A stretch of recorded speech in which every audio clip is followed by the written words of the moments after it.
La République, Madame la Préfète, Madame, Messieurs les députés, Messieurs les sénateurs, Monsieur le Ministre, Président de la Fondation, cher Hervé, Monsieur le délégué national de l'Ordre de la Libération, mon général, Mesdames et Messieurs les représentants des villes compagnons de la Libération, Madame la Présidente de la First Alliance Foundation, Madame la Vice-Présidente de la région Grand Est, Mesdames et Messieurs les conseillers départementaux, chers collègues, Mesdames et Messieurs les élus, Mesdames et Messieurs les autorités civiles et militaires, Mesdames et Messieurs, chers compagnons,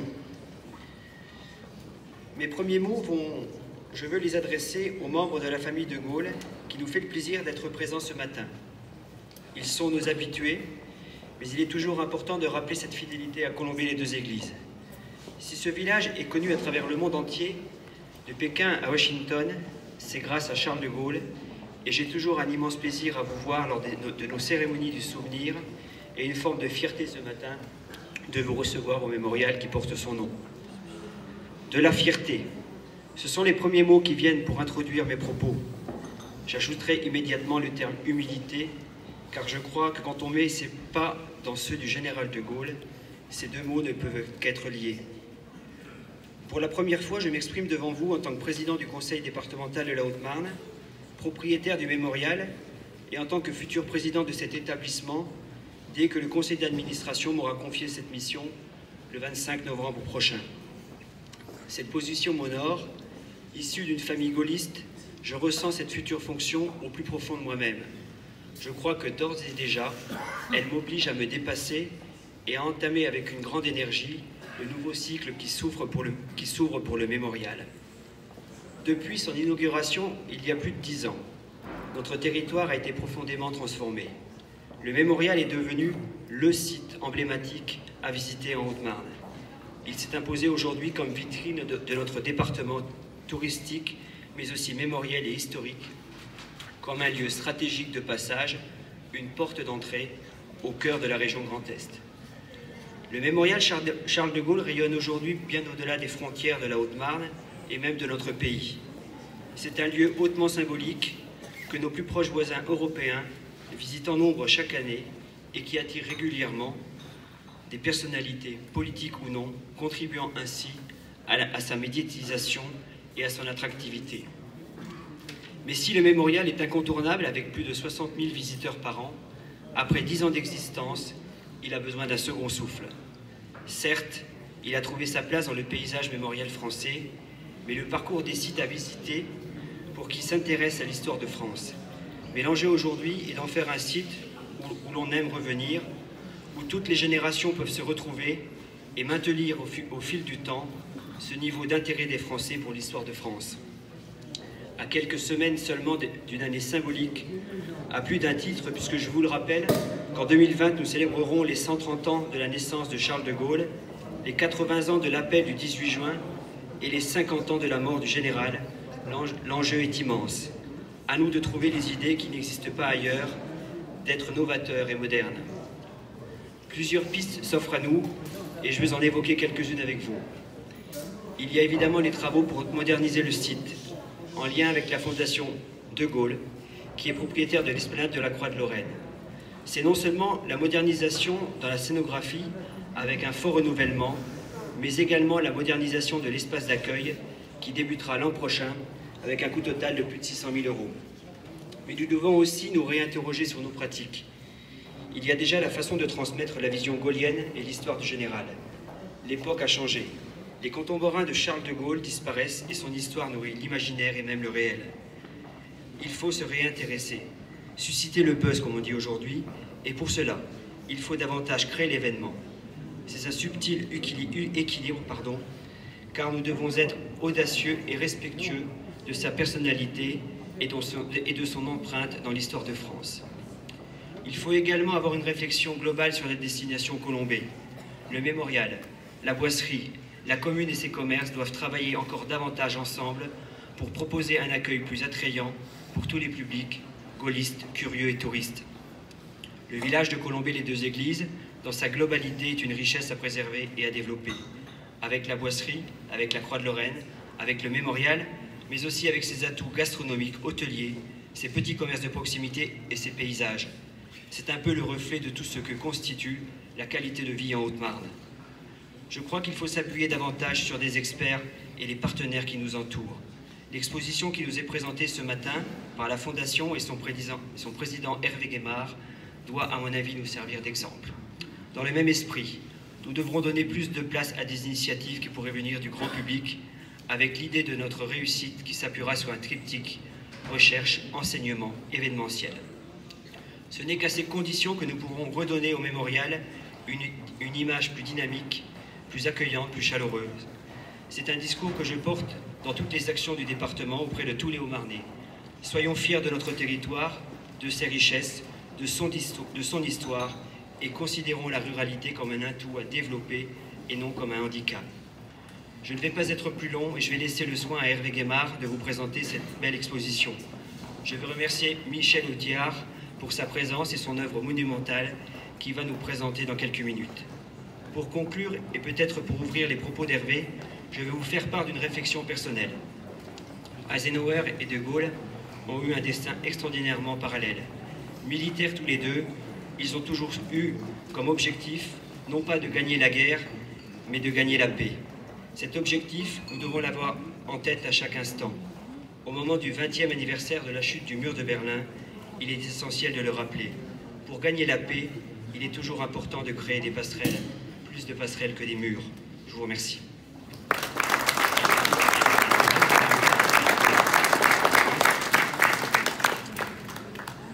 Messieurs les représentants du président de la République, Madame la préfète, Madame la vice-présidente de la région Grand Est, Monsieur le vice-président du conseil départemental de la Haute-Marne, cher Nicolas Lacroix, Monsieur l'attaché de défense près l'ambassade de France des États-Unis à Paris, Madame la présidente de la First Alliance Foundation, chère Carol Brookins, Monsieur le ministre, cher Christian Jacob, Mesdames et Messieurs les parlementaires, Mesdames et Messieurs les officiers généraux, Monsieur le maire de Colombais, cher Pascal Babouot, Mesdames, Messieurs, chers amis. C'est pour moi un honneur, au nom de la Fondation Charles de Gaulle, de vous présenter aujourd'hui en quelques mots à la fois cette exposition sur les relations entre Eisenhower et De Gaulle et l'œuvre de l'artiste Michel Audiard qui est ici parmi nous et dont nous pouvons contempler l'œuvre. On insiste trop peu souvent sur les relations que Charles de Gaulle a su créer avec certains de ses grands contemporains. On connaît évidemment la relation Churchill-de Gaulle, on connaît la relation Adenauer-de Gaulle, on connaît moins la relation Eisenhower-de Gaulle, mais on pourrait dire la relation Nixon-de Gaulle et la relation David Ben-Gourion-de Gaulle. Et cette exposition est née d'une volonté et d'une circonstance. La volonté, c'est bien évidemment d'accroître le rayonnement international de la Fondation de Gaulle, et la circonstance, c'est la rencontre avec Carol Brookins, qui est ici parmi nous, présidente de la First Alliance Foundation, et son coprésident, le général Olivier Tramont, que je salue également. Et nous nous sommes demandé, par-delà les malentendus transatlantiques, c'est une phrase d'Henry Kissinger, les rendez-vous manqués, les incompréhensions temporaires, ce que nous pourrions faire ensemble sur les deux rives de l'Atlantique. Et il nous a semblé que, pour commencer, il était une bonne idée de parler de la relation Eisenhower-de Gaulle.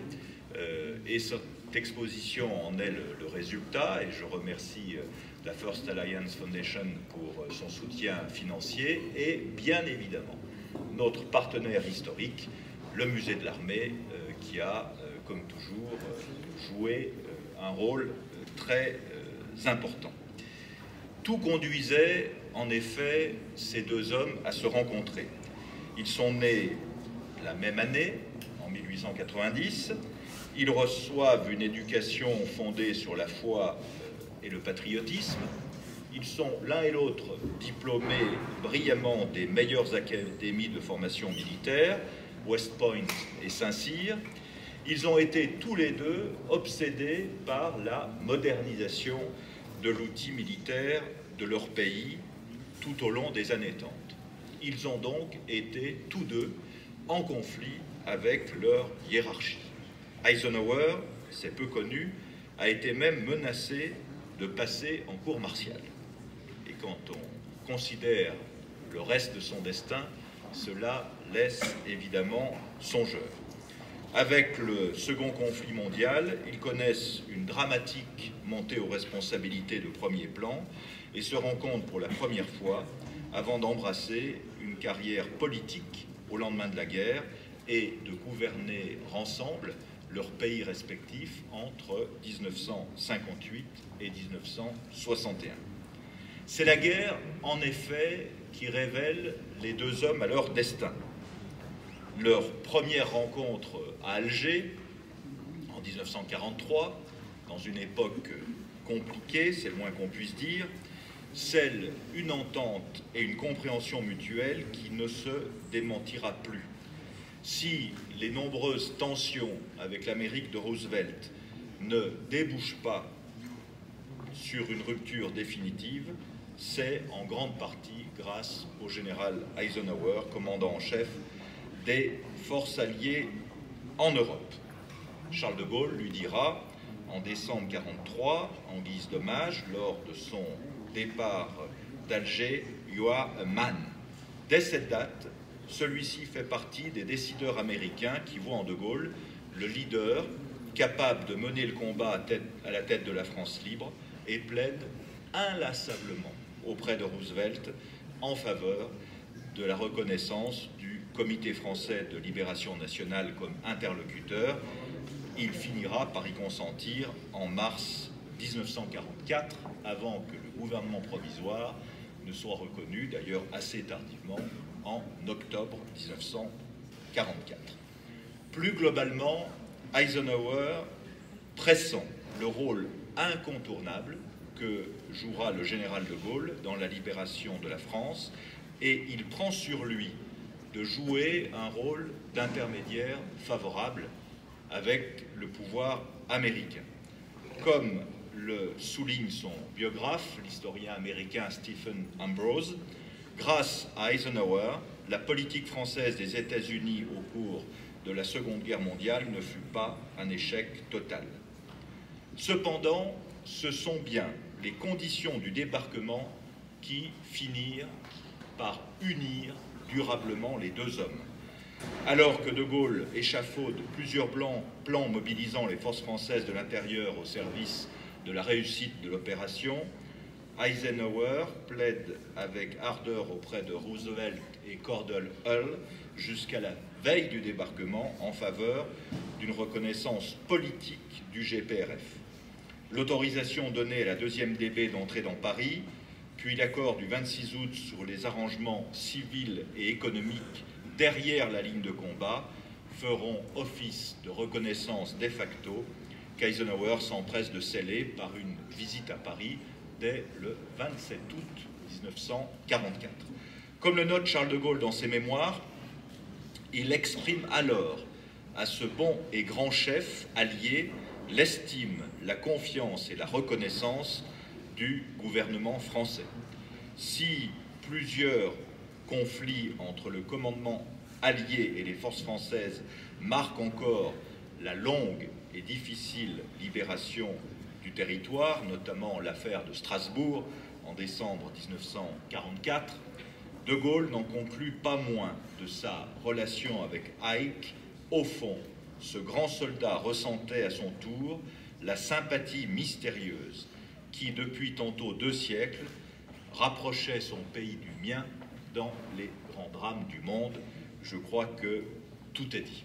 Les deux hommes conserveront cette capacité à dialoguer, à parler franchement, à aborder des désaccords, par exemple sur le directoire à 3 de l'OTAN, pendant la période où ils dirigeront simultanément leurs deux pays.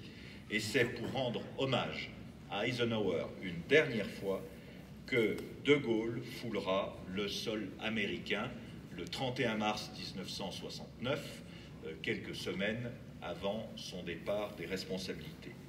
On peut penser que De Gaulle aurait pu faire siens les mots que Nixon écrit au sujet de sa présence aux obsèques du général Eisenhower l'année suivante. Comme président, j'étais parmi eux, mais j'étais également présent comme ami. C'est cette sympathie mystérieuse, cette capacité de nos deux pays à toujours finir par se trouver côte à côte quand souffle le vent des crises que nous célébrons aujourd'hui. Je tiens à remercier toutes celles et tous ceux qui ont rendu cette exposition et ce moment de retrouvailles possible, particulièrement le général Tramont qui a assuré pour la First Alliance Foundation la coordination du travail, Vincent Giraudier, responsable du département de l'historial Charles de Gaulle au musée de l'armée, Dawn Amat, directrice de la bibliothèque présidentielle Eisenhower, ainsi que l'amiral Barrère et Catherine Trouillet de la fondation Charles de Gaulle. Ils et elles ont été les chevilles ouvrières de cette exposition, mais aussi Antoine Robaglia qui a mis en image cette exposition, Max-Pierre Ichter qui a accompli un énorme travail de traduction. Le général de Gaulle était convaincu de la nécessité de relations privilégiées entre les peuples, bâties autour d'une histoire, d'histoire au pluriel et de références communes. C'est aujourd'hui le privilège de la fondation qui porte son nom de faire vivre cette vision. J'ai également le plaisir de vous parler à l'ombre de l'œuvre monumentale de Michel Audiard, De Gaulle, bleu, blanc, rouge, présentée au public aujourd'hui pour la première fois. L'artiste a choisi de représenter le De Gaulle des plages d'Irlande, symbole de la grandeur, de la solitude, de l'allure. C'est aussi un De Gaulle qui va de l'avant, le regard fixé sur l'horizon, illustrant parfaitement les dernières lignes des mémoires de guerre, vieil homme, recru d'épreuves, détaché des entreprises, sentant venir le froid éternel, mais jamais là de gaieté dans l'ombre, la lueur de l'espérance. Choisir de le représenter en bleu, blanc, rouge va encore au-delà. C'est l'incarnation permanente de l'âme de la France, marquée par l'exigence de l'unité et du dépassement de soi, le refus du fatalisme, le respect de la liberté intérieure de l'homme, son épanouissement dans une société où la liberté économique doit se conjuguer avec une solidarité qui est le contraire de l'assistanat. L'œuvre de Michel Audiard ne pouvait trouver meilleur écrin que le village de Colombey et la Croix de Lorraine monumentale qui porte ces mots que nous avons encore lus à l'instant. En notre temps, la seule querelle qui vaille est celle de l'homme. C'est l'homme qu'il s'agit de sauver, de faire vivre et de développer. Je vous remercie.